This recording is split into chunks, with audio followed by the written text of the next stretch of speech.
जड़े शिक्षक खाली शिक्षक नुहति अनेक जगार सम्मानित होगा सहित समाज सेवार परिचित सी आउ कई नुहति चिलिका निर्वाचन मंडली रे जड़े बिरीबाड़ी लोकनाथ देव मानसिंह विद्यापीठर जड़े शिक्षक आमे तांको पाखरे पहुँचीचे एवं तांको परिचय नबा एवं तांकर जो समाज सेवा रही दुख कहले जो समाज सेवा बोले कहते और साधारण लोक कहते जड़े शिक्षक हिसाब से एवं अनेक सेवा करते।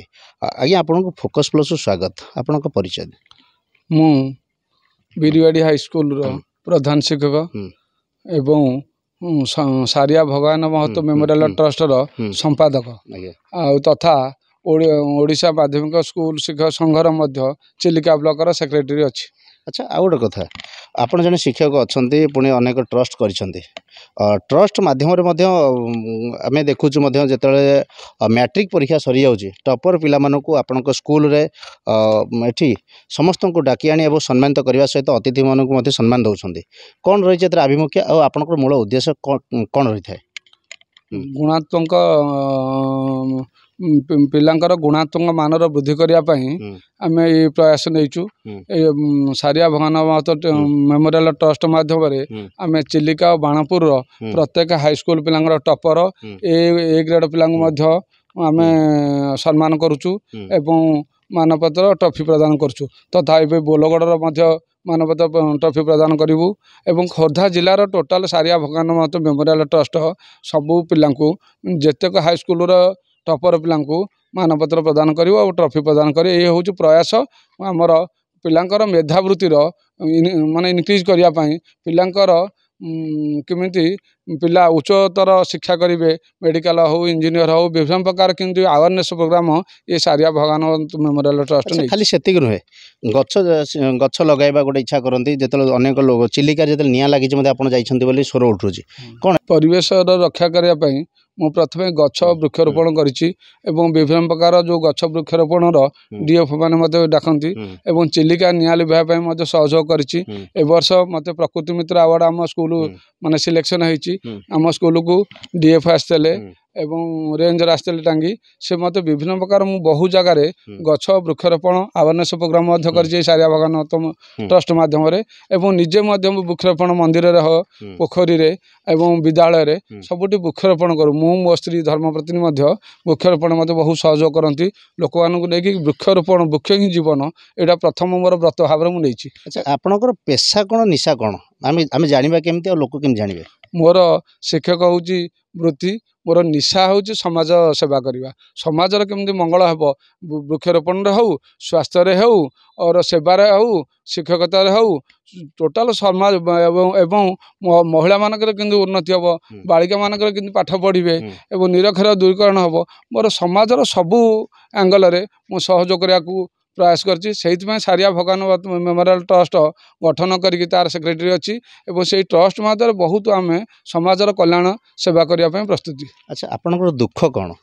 दुख हूँ मोर जे गरीब लोकर सेवा कर गरीब तो न रहा दरकार मनर ये मोर दुख जे लोक एभली अवेयरनेस करा जे समस्त समभाव हम धनी गरीब उच्छेद हम एवं आम समस्ते समस्त ईर्षा हेनी यही गुड़ाक मोर हूँ दुख जे समाज केमती समतुल रही। अच्छा एभली चिंताधारा अन्य शिक्षक मैंने कहीं कर समस्त शिक्षक प्राय मुझे एकला करुँ ना बहुत शिक्षक चिंताधारा अच्छा शिक्षक माने समस्त चिंताधारा करुँच क्या कौटी कौन व्यतिक्रम हम मुझे कथा कहीपरि।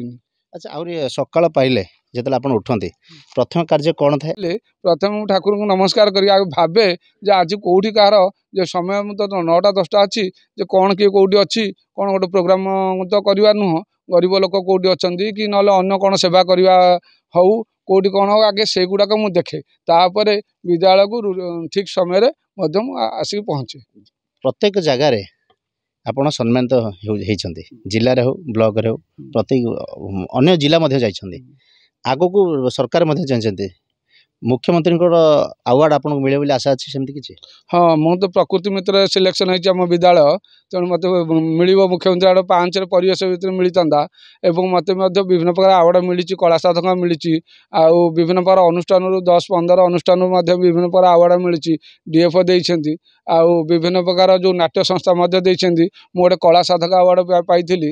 ବହୁ ପ୍ରକାର ଆୱାର୍ଡ଼ ମୁଁ ପାଇଛି। ଯେ ଆୱାର୍ଡ଼ ପଛରେ ମୁଁ ଗୋଡ଼ାଏ ନାହିଁ, କାର୍ଯ୍ୟ ପଛରେ ଗୋଡ଼ାଏ ଲୋକସେବା। ଆୱାର୍ଡ଼ ପ୍ରଚାର ପ୍ରସାର ଇଏ ଗୋଟେ ହେଉଛି ମାଧ୍ୟମ।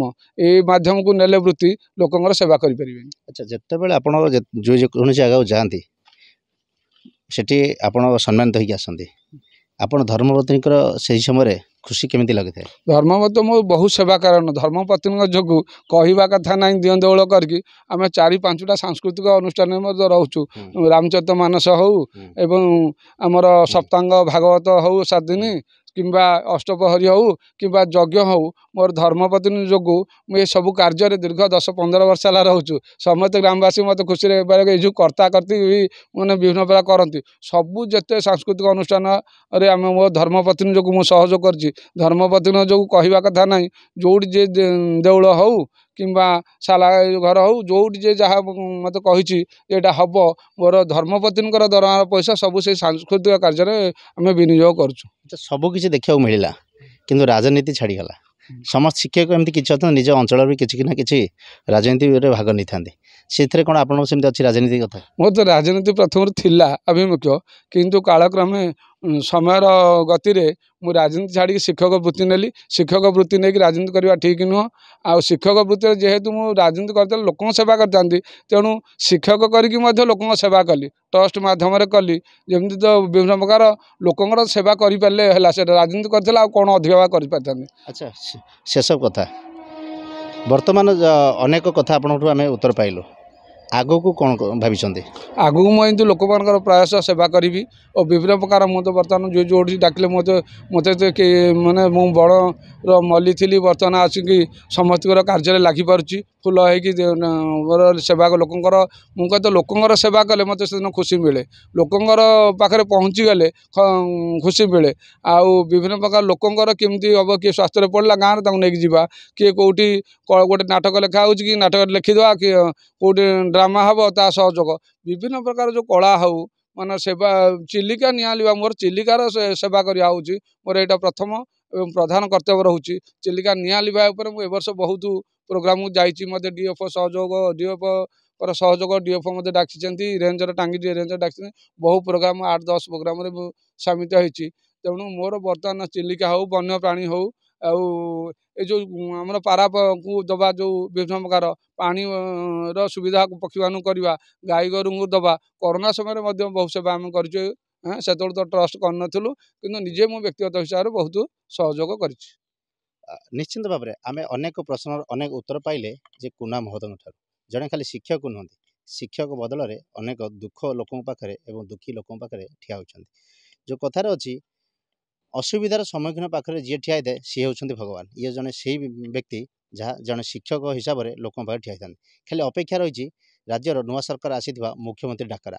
ସେଠୁ ଯେତେବେଳେ ନିଶ୍ଚିନ୍ତ ତାଙ୍କର ସମ୍ମାନିତ ଅତିଥି ଭାବେ ନିଶ୍ଚିନ୍ତ ମିଳିବ, ନିଶ୍ଚିନ୍ତ ଓଡ଼ିଶାର ଏକ ପରିପୂର୍ଣ୍ଣ ଏବଂ ଚିଲିକା ନିର୍ବାଚନ ମଣ୍ଡଳୀର ଜଣେ ସମାଜସେବୀଙ୍କର ଗୋଟେ ଆଉ ଆଶା ଆଶଙ୍କା ମଧ୍ୟ ଆହୁରି ଅଧିକରୁ ଅଧିକ ସାଧାରଣ ଲୋକଙ୍କୁ ହାତ ବଢ଼ାଇବେ ବୋଲି ଆଶା ରହିଛି। ଚିଲିକାର ସୁଧୀର କୁମାର ବେହେରା, ଫୋକସ୍ ପ୍ଲସ୍।